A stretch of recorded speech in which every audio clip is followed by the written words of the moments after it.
Halo teman-teman, ini Halo. sekarang aku lagi bersama dengan seorang co-founder ya Mhm, dari Qualita Company. Ini perusahaan printing dan mhm, juga printing risograf nih mhm, sekarang ya, baru-baru ini ya, mhm. sejak mungkin 2022, 2023. 2023. 2023, Ya, oke. betul. Ini lagi ada di studionya bagus banget. Thank Dan you. sekarang Heeh, gue mau nanya ke lo, mhm. rekomendasi buku yang menurut lo Oke, seru buat dibaca sama orang lain. oke. Wah, iya. Cara buat dibaca sama orang Enggak, lain. nggak harus, nggak apa-apa sih. Maksudnya Oke. rekomendasi buku yang lu suka. Karena kalau lu Mhm, suka, lu ceritanya mhm. suka, biasanya orang lain juga akan ikutan pengen baca gitu. Oke, I see. Oke, mungkin gue kasih beberapa ya. Eh, Kalau untuk brandingan Mm-mm. atau untuk storytelling di branding, Mm-mm. gue suka banget sama Brand Story dari David Miller kalau nggak salah namanya. Oke. Itu beneran ngajarin kayak gimana cara lu ngomong ke audiens itu, bukan kita sebagai brand itu bukan sebagai hero-nya, tapi Mm. brand itu harus sebagai guide. Hero-nya itu harus si customer kita itu Oh. gitu. Itu gue selalu kalau kayak ngebikin ads or memposisikan brand itu selalu balik lagi based on itu Hmm. gitu. Terus kalau buat leadership, gue Mm. paling suka itu buku Radical Candor. Radical Radical Candor. Candor, oke. Jadinya itu gimana caranya lu itu bisa jadi leader, eh, bukan people pleaser, tapi bukan yang dominan banget, otoriter banget. Jadi lu tegas tapi showing you care gitu. Basically begitu. Jadi itu nama nama chartnya itu tuh ada Radical Candor, itu bagus banget menurut gua. Hmm. Itu gue baca itu sebenarnya gue sudah melakukan itu, tapi pas gue ngebaca itu jadi lebih memvalidkan Hmm. leadership gue seperti apa sebenarnya, apa yang dijalanin gitu. Itu bagus bagus banget, wajib untuk dibaca setiap leader sih, nggak cuman pemimpin ya, tapi Ya, kayak lu as manager, lu as apa itu, Radical Candor gitu. oke. Apa aja prinsip-prinsip yang lo inget dari situ? Mungkin eh yang dari yang tadi yang buku pertama dulu kali ya? Oke, kalau yang buku pertama itu tuh brand itu tuh harus punya story-nya kan. Dan sebenarnya dia tuh kasih tahu framework dari sebuah film sebenarnya. Framework sebuah film, jadi ada karakter, ada guide-nya, ada musuhnya, atau ada problemnya gitu kan. Terus karena si problem ini tuh dia tuh harus tahu, karena ada problem ini, kalau dia tidak bisa solve ini dia akan seperti apa, kalau dia bisa solve ini dia akan bisa seperti apa. Itu yang basically brand harus kasih lihat, nih dengan adanya problem ini, lu kalau nggak bisa solve ini, lu bisa jadi kayak gini loh. Kalau lu bisa solve ini, lu bisa akan jadinya happy ending kayak gitu. Dan Oke. biasanya di every story itu pasti ada guide-nya. Hero-nya tuh pasti sebenarnya biasanya mereka tuh nggak gitu bisa apa-apa, kayak Harry Potter. Ya. Guide-nya ada si Dumbledore gitu kan.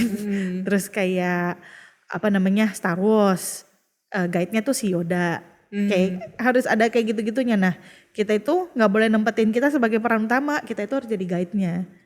Peran utamanya itu Oh, harus si customer-nya customernya. kita. Oke. Kita itu ngebantuin mereka mecahin problemnya gitu. Oke. Basically kayak gitu. Itu boleh lu contohin nggak di yang lu bikin nih? Waktu itu berarti prakteknya kayak gimana? Mungkin kalau gue bikin agak susah ya, tapi mungkin nggak ya. Kalau di ini deh, kalau di Apple deh, Apple itu nggak pernah bilang dia itu yang terbaik, dia itu yang apa namanya, yang paling bagus, yang paling apa, dia nggak pernah ngomong kayak gitu. Tapi dia selalu eh, nonjolin orang-orang kreatif, orang-orang Oke. orang kreatif itu yang jenius gitu. Lihat yang iklan dia yang Think Different itu, Ya. yang uh, here's to the crazy one, Iya, iya, itu kan iya, iya. basically itu. Iya, Jadi iya. dia embrace the customer mereka gitu. Dia tuh cuman tools doang buat lu tuh menuju ke lu yang lebih baik gitu. Gitu. Apple begitu, Nike begitu. That's why orang suka banget sama brandnya mereka. Karena tuh begitu. Ada frameworknya itu keren banget. Keren banget. Iya, iya, iya. Jadi kayak mungkin kalau di Qualita kita pun juga kita nggak pernah memposisikan kita sebagai printing yang hebat, kita pun bukan mau jadi printing yang nomor 1 atau segala macam. Kita justru pengen kayak untuk di Riso gini, seniman-seniman ini tuh harus keluar gitu. Mereka tuh karyanya harus dikenal banyak orang. Kita tuh nge-support mereka untuk jadi lebih besar lagi gitu. Karena gila ini tuh aset Indonesia gila. Iya. Seniman-seniman gitu itu tuh harus ditahuin banyak orang banget. Oke. Gitu. Kalau di Maple gimana biasanya? Kalau di aplikasinya? Maple itu tuh kita justru embrace diversity. Jadi kita nggak mau dikenal sebagai ini mah media Jaksel ya gitu. Ya kan? Ya kan? Yang punya bukan anak Jaksel loh. Iya. Maksudnya kayak kan banyak yang kayak gitu ya, yang Iya. terlalu soalnya tuh kita ngerasa banyak banget orang di sekeliling kita tuh terlalu dibubble dengan dunia mereka sendiri. Kayak ya kita etnis. Oh ya. Gitu ya, kayak ya udah dibubble ya dia aja gitu Betul. kan. Maksudnya kayak lu nggak Seragam mau banget gitu ya. dan lu nggak betul. mau tahu perspektif orang lain kayak gimana, Iya. segala macam, ignorance dan segala macam gitu kan. Kadang-kadang sorry nggak semuanya Tapi betul kok. Iya, tapi iya setuju, gue juga. setuju kan. Jadi kayak justru kita mau kasih lihat nih loh, kalau dengan stigma ini aja tuh perspektifnya banyak banget sebenarnya. Nggak semuanya apa yang lu lihat itu cuma dari kacamata lu doang, dari orang sekeliling lu doang. Nggak, Indonesia tuh gede banget gitu. Jadi justru kita mau ngangkatin nggak cuma orang Jakarta, makanya host-hostnya pun ada yang dari Makassar, ada yang dari banyak dari luar kota lah, karena kita mau nunjukin keragaman kita itu gitu. Oke. Kita itu every person itu unik kok gitu, dan kita tools buat lu nggak usah malu jadi diri lu. Oh gue kurang keren, gue anak daerah apa segala. Oh enggak, lu ada uniknya sendiri gitu. Gitu. Oke. Kalau tadi buku yang kedua yang soal leadership, Oke, soal leadership itu prinsipnya apa tuh? prinsipnya jadi ada chartnya gitu ya. Dia sebenarnya ada yang kayak ini tuh tipe yang lu care, mungkin ini gue singkatnya aja ya. Lu care tapi lu nggak tegas. Jadi ada 4 tipe pemimpin nih. Oke. Lu care tapi lu nggak tegas. Itu biasanya disukain banyak orang. People pleaser biasanya jatuhnya. Tapi tim lu jadinya boyo. Dia tidak berasa ke-challenge, nyaman aja gitu, berada di zona nyaman. Iya. Karena nggak diomelin juga, gue juga nggak diituin juga, tenang aja bos gue baik kok gitu. Itu yang kasihan sih sebenarnya. Karena sebenarnya bosnya baik, tapi dia tidak bisa memimpin si karyawannya itu jadi orang yang lebih baik. Yang kedua, tegas dan dia do not care. Jadi itu tipe yang tukang marah-marah gitu kan. Gue nggak peduli lah lu mau ngomong sesakit aja, nggak mikirin perasaan orang lah gitu. Bego lo jelek banget apa segala macam gitu. Tapi somehow kadang-kadang yang kayak gini tuh malah bikin timnya tuh jadi kuat. Iya. Jadi kuat, toxic tapi kuat. Iya. Iya kan? Iya. Tapi perform gitu kan. Itu paling banyak sebenarnya. Leader yang seperti itu tuh paling banyak. Oke. Keras karena mereka kayak dikejar target apa segala, everything gua do buat yang penting lu hit target. Tapi gitu. mungkin turnover tinggi juga tuh ya. Turnovernya juga tinggi biasanya. Ada lagi yang enggak tegas, enggak galak, dan enggak care juga gitu. Jadi dia doesn't care sebenarnya. Dan itu biasanya terjadi di company-company yang sudah sangat besar, yang udah dinosaur lah. Iya. Biasa orang-orang juga kayak, ya gua mau iniin juga, guanya juga nggak dapat apa-apa. Terus ya tim-tim di bawahnya juga kayak, ya udah gue tinggal tunggu gaji aja gitu. Jadi ignoran udah semua stabil ya udah kayak flat gitu. Nah, radical candor itu tegas tapi you care, you also care. Jadi ada saatnya dimana lu harus marah, ada saatnya tim itu ya lu harus treat as a human gitu. Sebenarnya selalu di treat as a human, tapi ada saatnya kapan lu tegas, kapan lu bisa bercanda gitu. Lu bisa mengebedain mana personal, mana profesional, mana masalah objektif, mana subjektif kayak gitu. Basically kayak gitu sih, kayak gimana lu bisa jadi pemimpin yang gue tuh marah begini karena gue care loh, bukan karena kalau gue udah nggak care, gue udah nggak marah lagi sama lu gitu. Gue marah nih karena gue mau lu jadi orang yang lebih baik. Jadi pengen care-nya itu adalah pengen si yang dipimpin itu orangnya tuh growing. Jadi selalu di challenge, Oke. selalu diituin, bukan kayak iyalah dia emang orangnya begitu gitu. Wah itu nggak ada tuh di kita. Gak ada tuh di kita. Kalau dia begitu dan dia tidak cocok di tempat itu ya harus diganti gitu. Jadi orang yang di tempat di posisi itu pun dia harus bisa membuktikan bahwa dia pantas di posisi itu. Gitu. Jadinya walaupun dia merasa tenang di sini tapi tetap aja kalau lo lengah lo nggak aman. Oke. Jadi suasananya sebenarnya enak, tapi tekanan tetap ada gitu ya pokoknya ya. Tetap ada, betul. Oke, itu yang lo prinsipnya itu yang lo lakukan juga di sini. Yes, itu gua dan suami gua sih. Oke. Beneran ngelakuin. Nah, suami gua itu masih suka agak kegeser ke kiri sedikit, yaitu yang care tapi gua kadang nggak berani ngoceh. Oh. Dulu tuh gue seperti itu. Gue pikir ya udahlah nggak apa. Jadinya boyok, ngancur semua. Iya ya. Hancur semua. Nah kalau laki gue kebalikannya kegalakan dia. Oh, jadi dia agak tone down. Jadi dikira toksik. Oke. Gitu. Nah terus pokoknya ya kita maunya kan ke arah situ ya pelan-pelan ke situ. Jadi gue juga baru ketemu di buku berapa tahun yang lalu gitu. Pas ngeliat oh ya kita emang lagi ke sini gitu. Memang kita Gimana caranya waktu itu lo akhirnya mengubah menjadi yang lebih ini ya, lebih tegas gitu? Karena gue juga tadi pas ngomong gitu, wah gue juga kecenderungannya lebih yang nggak berani negor gitu loh orangnya. Ya karena ngelihat itunya ngelunjaknya. Oh, lama-lama bete juga ya. Lama-lama anjir ini kok kayak gue punya orang tapi nggak punya orang gitu kan, jadi gue yang kerja lagi gitu. Kayak ujung-ujungnya ya udahlah sini gue yang kerjain gitu. Nggak enak lah apa segala macam. Enggak, itu kan sebenarnya tanggung jawabnya dia gitu.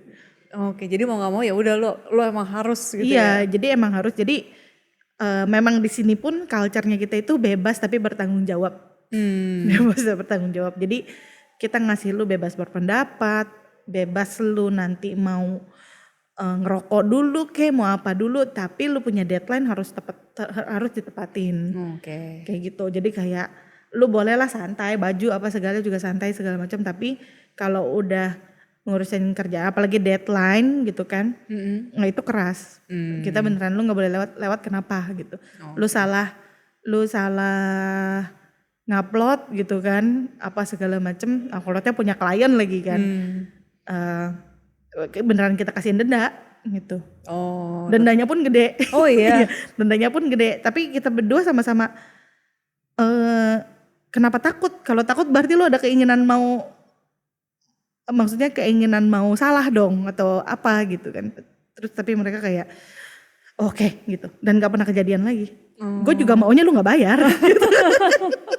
Kita sama-sama nih soalnya. Soalnya jadinya domino effect ketika satu nggak, ibaratnya satu kerjanya ogah-ogahan gitu ya, itu menular ya, silent toxic jadinya. Jadi kayak nular. Wah itu kita bilangnya kita Thanos waktu itu, sempat kita kita pecat setengah. Oh iya. Beneran saking toksiknya. Toksiknya gitu. Silent ya. Oke. Jadi ya, akhirnya revamp tim lah gitu ya. Revamp tim. Oke. Wow. Menarik tuh. Kayaknya perlu gue baca tuh. Baca deh. Oke. Ada buku lagi yang mau direkomendasikan? Sama kalau ini buku spiritual lah ya. Gue suka baca-baca buku untuk ngelatih shadow work lah. Shadow work itu apa? Shadow work tuh kayak lu ngelatih dalam diri gitu, spiritual. Tapi spiritual tuh nggak harus rohani ya, tapi memang hal-hal yang naikin value lu, terus naikin mental, ubah perspektif, psikologi, segala macam itu. Judul bukunya? Salah satunya yang sedang gue baca dan belum selesai tapi masih menurut gue itu bikin sakit kepala bacanya. Karena banyak teori-teori yang bikin kayak oh my god gitu, bener juga gitu. Itu Parallel of Universe Self namanya. Ditulis oleh Frederick siapa gitu. Oke. Dia nemu bukunya dari mana? Kenapa tertarik gitu sama si penulisnya ini dan bukunya? Waktu itu gue karena ngelihat videonya di YouTube. Karena dia ngajarin soal manifest lah sebenarnya, nge-manifest segala macem. Jadi tuh singkat aja, jadi kayak di buku itu ngajarin how you manifest, tapi di situ tuh kayak dikasih tahu konsepnya itu nonton itu nggak Everything Everyone at Once. Oh nonton ya. Basically itu buku kayak tuh film. Oh. Jadi dia bilang kita itu sebenarnya punya a version of us, punya ada banyak banget, cabangnya tuh banyak banget. Kita bisa jadi anything, tapi apa yang lu manifest itu misalnya mau apa ya? Mau apa nih? Mau apa? Mau nambah ini brand lagi?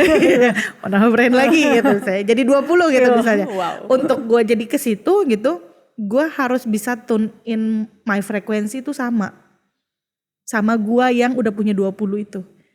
Oh oke ya. Jadi basically kayak misalnya gue pengen naik private jet gitu misalnya. Kalau lu ngerasa lu belum pantas naik private jet, lu nggak akan naik private jet. Tapi kalau lu udah tune diri lu itu, oh private jet mah ibaratnya ya itu eventually akan gue punya, atau ngerasanya kayak itu mah gue juga udah ada gitu, udah punya. Emang harus agak halu dikit gitu.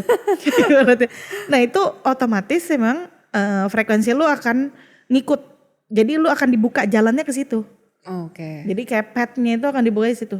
Simpelnya kayak gitu sih. Itu simpelnya banget sebenarnya. Karena bukunya tebel banget ya segini gitu. Lu udah baca berapa persen dari buku itu? 80%. Wah, luar biasa. Itu pun udah dari awal tahun kayak gua harus ngestopin dulu karena banyak yang harus di digest gitu sih. Dari itu. Jadi dia ngasih mungkin semacam panduan untuk manifestingnya gitu? Iya, karena salah satu yang dari dia bilang itu time itu illusion katanya. Time itu tuh cuman ilusi. Itu tuh sebenarnya semuanya tuh everything berbarengan semuanya. Jadi kita tuh cuman waktu tuh nggak linear gitu. Kita ngerasainnya linear, tapi sebenarnya enggak. Maksudnya gimana? Gak ngerti gimana maksudnya? Gue ngerti tapi gak ngerti, kayak nontonin Loki tuh gak? Iya basic. Nah sekarang untungnya udah ada kayak Avenger gitu-gitu lebih gampang dijelasin sih. Oh iya sih. Iya benar. Kayak kita tuh ada multiverse-nya gitu basically. Terus kayak everything tuh sebenarnya kejadian, tinggal lu nya aja mau tune kemana gitu. Kayak radio gitu lalu mau tune kemana gitu. Oke. Tapi itu kompleks sih, susah dijelasin, tapi pokoknya intinya begitu. Kalau mau pusing silakan baca itu. Apa yang bikin lo waktu itu pengen baca itu? Emang gue suka aja sih. Emang gue suka, dan gue kan memang suka numerologi, kayak pace, metafisik segala macam itu tuh memang gue pelajarin juga. Oh. Oh gitu. Oke. Karena ya banyak lah. Itu akhirnya memang bisa diaplikasikan ke yang dilakukan dalam pekerjaan segala macam? Iya, itu justru jadinya gue tahu kemana gue harus jalan lah basically. Karena dengan panduan-panduan itu. Oh, oke. Mungkin gue ceritain dikit kali ya. Boleh. Biar nggak bingung. Jadi kalau secara konsep dasarnya, logiknya lah ya. Kita tuh kan, kita bukan ada di alam semesta, tapi kita bagian dari alam semesta. Dan manusia tuh ada 3 types of luck. Jadi heaven luck, earth luck, sama man luck. Yang ketiga apa? Man luck. Man luck. Man luck. Jadi heaven luck itu basically kayak apa yang dikasih dari Tuhan lah. Apa yang dikasih dari Tuhan ke kita, nasibnya kita. Lu orang tua lu siapa, muka lu kayak gimana, segala macam, itu heaven luck tuh. Ibaratnya kalau tumbuhan itu lu seednya tuh, bijinya tuh apa gitu. Kalau lu bijinya pohon duren ya lu akan jadinya pohon duren nih gitu. Lu jangan maksa jadi melon, jangan maksa jadi bunga gitu kan. Yang kedua itu earth luck. Jadi itu tuh dengan siapa lu merit, pekerjaan lu apa, lingkungan lu seperti apa, teman-teman lu kayak gimana. Itu biasa feng shui masuk ke situ, masuk ke earth luck. Balik lagi kalau ke tumbuhan, berarti kalau misalnya lu pohon anggur, lu harus ditanamnya berarti di daratan yang tinggi. Oh, Lu kalau oke. misalnya di daratan rendah panas ya lu mati lah gitu. Atau lu stroberi ya lu mati lah kalau di tempat panas gitu. Eh, Terus ketiga itu menlak, itu yang nggak dipunya tumbuhan sama binatang tuh. Menlak itu ya basically apa yang kita usahakan di bumi ini. Apakah kita mau berusaha belajar lebih baik, mengupgrade diri kita karmanya kita baik atau enggak, segala macam. Nah itu represent 33%, 33%, 33%. Kalau ketika lu udah tahu heaven luck lu basically, what kind of people are you, lu jadi tahu berarti gue environmentnya harus seperti apa. Nah berarti luck lu tuh akan lebih increase gitu. Main luck lu juga akan lebih increase. Jadi lebih simpelnya kayak nyatu sama alam aja sih. Oke. Nyatu sama alam, jadi kayak terima, oke, berarti gue jenisnya ini ibaratnya. Berarti gue akan risingnya nih di tahun-tahun segini gitu. Pas di tahun-tahun segitu gue harus ngebut deh gitu. Nah ini gue ya basically lagi di tahun-tahunnya gue harus ngebut. Oh gitu. Oke. Ini dibahas di buku itu juga? Enggak, ini beda lagi. Oh, ini Another buku book apa lagi. nih? Ingat nggak? Ini metafisik sih. Pace namanya. Pace. Pace. Nama bukunya? Metafisik. Enggak, jadi bukunya banyak. Oh, Pace itu kayak Kalau yang biasanya orang-orang Chinese bacain garis hidup tuh, ya itu sebenarnya Pace. Oh. Oke. Gitu. Oke. Menarik juga tuh. Jadi ya gue bacain gue baca laki gue seperti apa. Oh berarti kita harus navigate-nya begini gitu. Oke. Oh, berarti lu bisa bacanya udah. Iya. Ini by the way satu kantor ini gue bacain Oh, semua. iya? Jadi gue tahu mereka harus taruh di mana. Bacanya berdasarkan apa berarti? Tanggal lahir. Oh, tanggal lahir. Oh, Tanggal yang kayak lahir. human design itu. Tapi basically kayak human design mirip, gitu. mirip human design. Mirip. Pada prinsipnya. Mirip. Numerologi juga. Jadi pas lagi hire orang, lo lihat tanggal lahirnya kapan, Iya, terus ini kayak cocoknya sini gitu. Iya. Oh berarti ini orangnya begini. Gue lah udah langsung tahu kurang lebih orangnya seperti apa. Oh, oke. Sejauh ini cocok. Sejauh ini cocok. Oh ya? Iya. Luar Sejauh biasa. ini cocok. Apalagi kalau gue harus ditempatkan mereka sebagai manajer gitu. Itu kita cari dulu maksudnya dia cocok atau enggak. Kalau enggak ntar jadi dia stres. Kali ketika gue taruh dia di tempat yang tidak seharusnya dia akan stres. Oh, oke. Itu. Gak ingat bukunya ya. Tapi banyak lah ya Banyak, untuk ini banyak ya, banget. di internet pasti. Oke. Banyak. Oke lah, baiklah kalau gitu. Baiklah. Thank you loh buat rekomendasi bukunya. Tadi ada 3 berarti ya. Iya. Oke, thank you. Oke, thank you.